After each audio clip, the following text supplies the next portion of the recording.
See, in Palermo, nothing is given to you for free. You have to steal your chance, or you bury it. It was November of 1991, the year everything started to fall apart. The trains ran half empty, the streets smelled of rain and gasoline, and the newspapers only talked about men who vanished without a trial or a grave. That night, I was running. Not from the police, from something much worse. I'd made a mistake for money I no longer had. I'd lifted a briefcase from a man at the port, a man everyone called Il Contabile, the accountant. I thought it was just cash. But inside, there was a list, names, numbers, and one phrase scrawled in red ink, Porta Nuova 20 to 45. When you grow up in Palermo, you learn when it's time to disappear. So, I bought a one-way ticket on the last northbound train, hoping the city would forget me by dawn.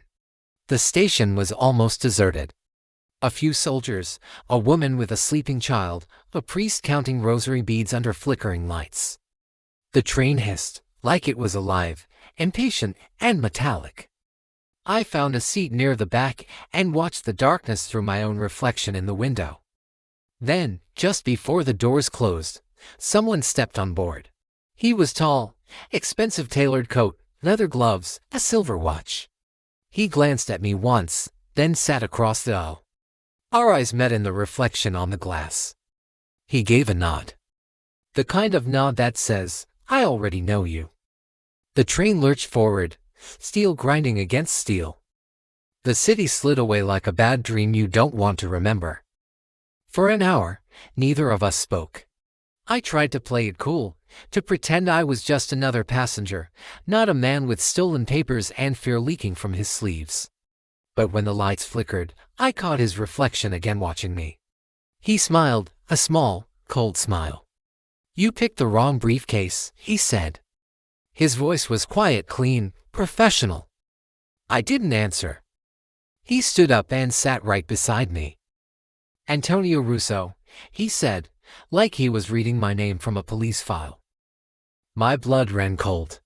You know who I am, I managed to say. I have a guess, I replied. Good, he said. Then you know why this train won't be reaching Naples. I looked at him, my heart hammering. You're planning to kill me here, he smiled again. Don't make it sound so personal. You stole something that belongs to very serious people. And serious people pay me to correct their mistakes. He leaned closer. Where's the list? I swallowed hard. Gone, he nodded, completely calm. Then you're done. He reached into his coat. I squeezed my eyes shut, waiting for that sound I'd heard too many times in alleys and dark stairwells, the sound that ends everything. But instead, I heard a scream. The train jerked violently. The lights went out, plunging us into total blackness. Somewhere up front, someone shouted for help. The brakes screeched, metal screaming against metal. Then, silence. Emergency lights flickered on, dim, red, and trembling. Passengers were panicking. But the man beside me, the accountant's killer, was gone. I stood up, my heart pounding in my chest. The conductor came running down the aisle, flashlight beam cutting through the dark. Derailment, I asked. He shook his head. Blocked track. Something's on the line, he ran past. I turned toward the back door of the carriage and pushed it open. Cold night air slapped my face. Outside, there was just fog and silence. No cities, no villages. Only olive fields and stone. And then I saw him about 50 meters away, standing by the rails, motionless. The killer. He held a pistol at his side. And behind him, faint shapes started to appear in the fog. At first, I thought they were other passengers. Then I realized they weren't moving. 3 men, all in black suits.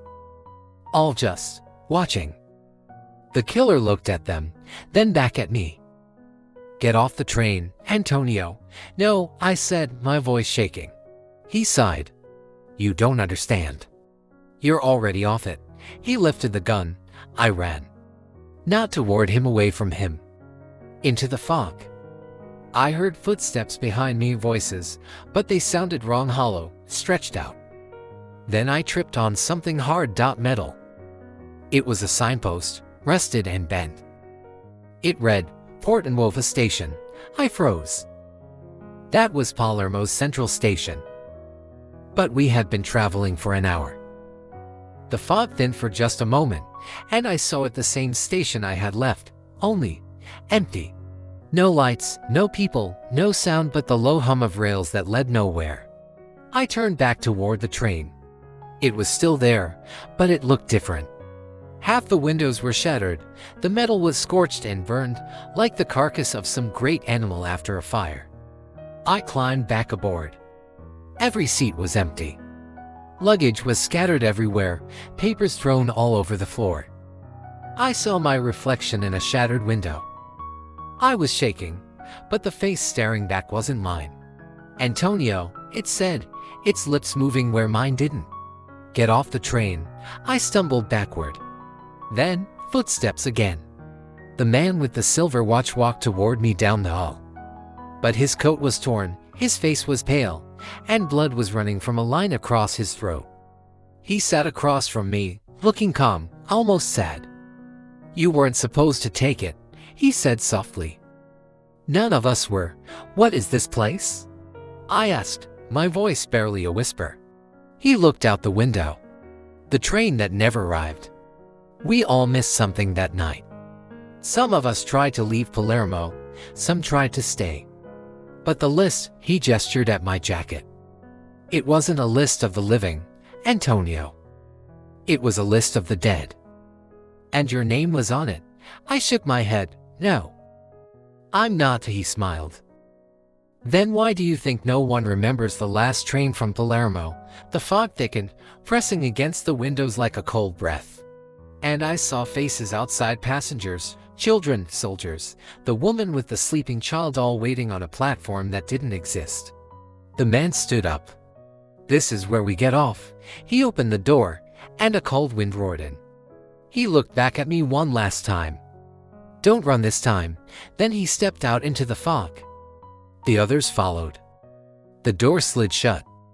I sat there, alone. The train began to move again. But now, through the window, I saw the city, returning lights, rooftops, the sound of waves. Palermo, whole again.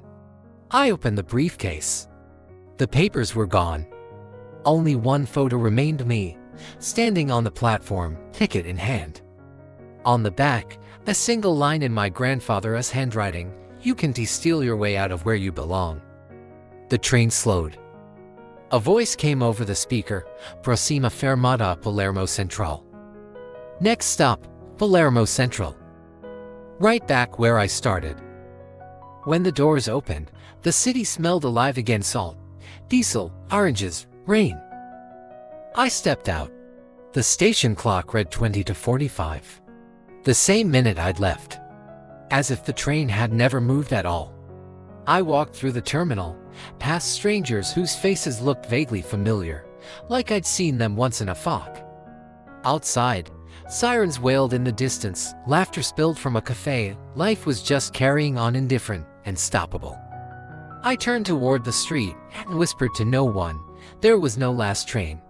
But behind me, on the empty platform, I could still hear the faint echo of wheels on steel, rolling forever through the night. Thank you so much for joining me on this journey. If you enjoyed this story, don't forget to hit that like button and subscribe for more tales from the shadows. See you next time.